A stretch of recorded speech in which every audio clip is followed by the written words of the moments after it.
Sa isang nayon kung saan naganap ang pagsalakay ng mga mababangis na lobo sa ilalim ng impluwensya ng kanilang pinuno na si White Fang.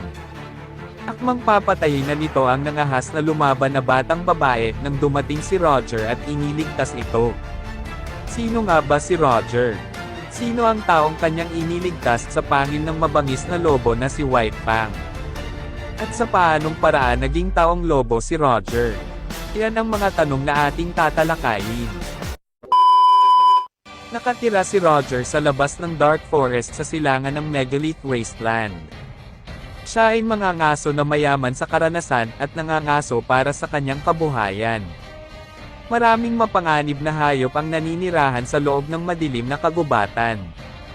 Ngunit ang pinaka-nakakatakot sa kanila ay hindi ang mga bihirang mahiwagang nilalang, kundi ang hari ng mga lobo na si White Fang na namumuno sa mga walang awang grupo ng higit sa 100 malalakas na lobo. Sila ay isang kooperatiba na grupo ng mga mandaragit sa ilalim ng kontrol ng kanilang pinuno.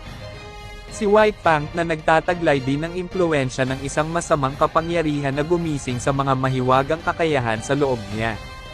Upang matugunan ang kanilang mga pangangailangan sa pangangaso, ang Wolfpack ay unti-unting nagsimulang gumala sa labas ng mga hangganan ng madilim na kagubatan at madalas na umaatake sa mga inosenteng manlalakbay sa kalsada. Sa diwa ng hustisya, binalak ni Roger na alisin ang banta sa publiko at bantayan ang mga masasamang hakbang ni White Fang.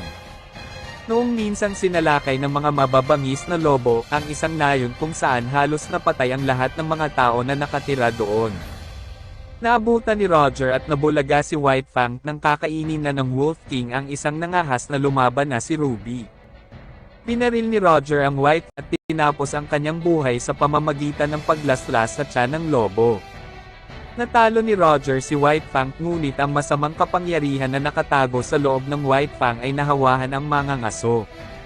Ang masasamang kapangyarihan ay sapat na madilim upang maiwasan ang kahit isang taong may pinakamalinis na puso.